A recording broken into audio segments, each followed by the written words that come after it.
one topic in gaming that feels like it's fallen a bit under the radar, maybe put on the back burner with all the discussion online with gaming right now.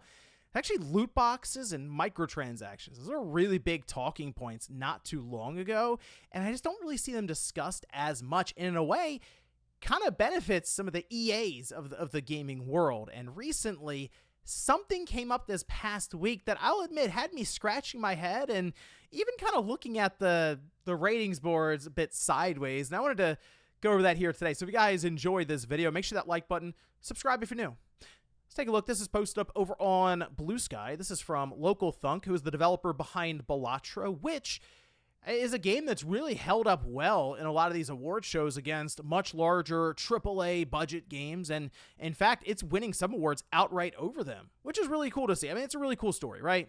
Well, they made a post here on Blue Sky that was like, really?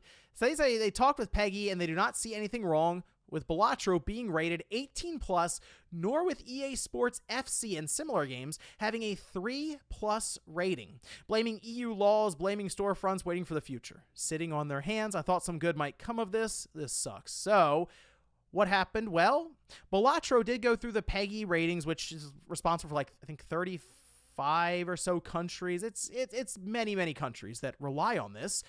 And it turns out that Balatro actually needed to get an 18+ rating.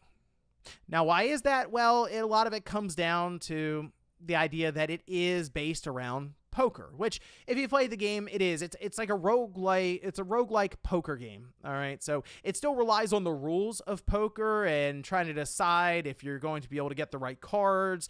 In what is a game of chance then? Because you're getting cards thrown to you and stuff, and you're using them to make two pair, full house, straights, flush, everything, right?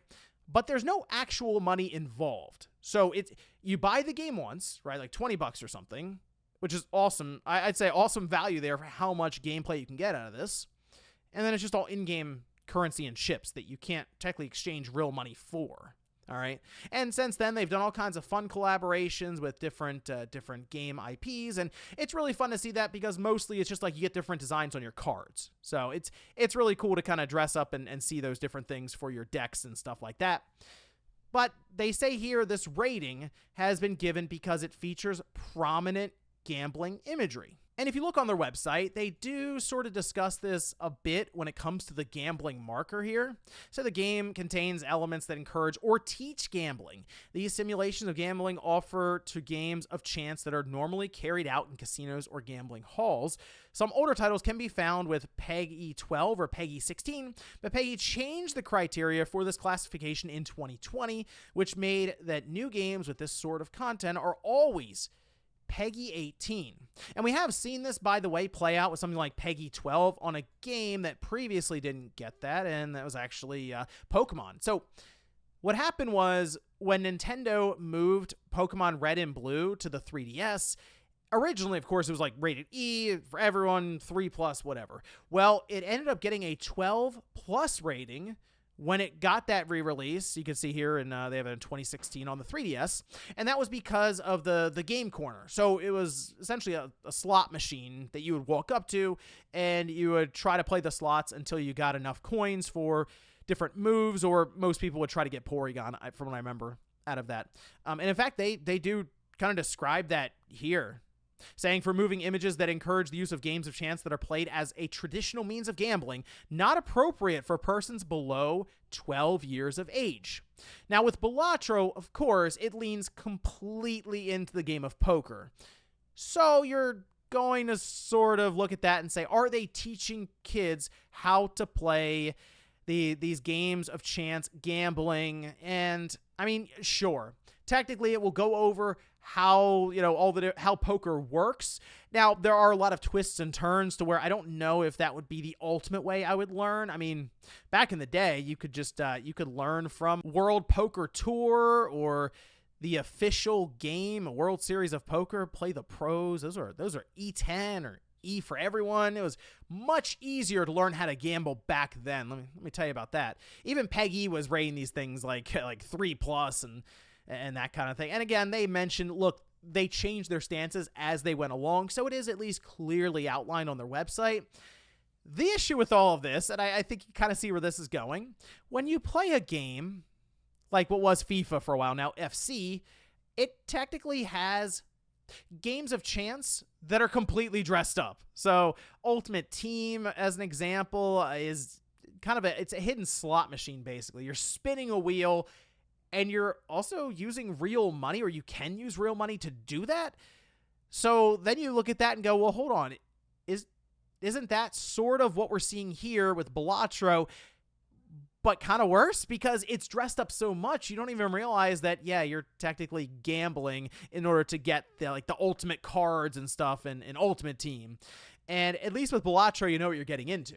Now, because it's also so transparent, it's probably pretty straightforward for PEGI to slap an 18 plus on it and move along, because it is gambling in the sense that, hey, this is poker, and we just have a hard stance now of 18 plus. Now, this can technically, I guess, affect Balatro at retail. I guess you can pretty much buy it, I think, on like all systems now. I actually picked it up on the Switch, and I grabbed it on the Steam Deck, is where I'm playing it there. But I grabbed it there as well, and no issues or anything. So I assume a lot of the ratings would be for them to move for a physical version, or maybe just to become available in other countries and stuff.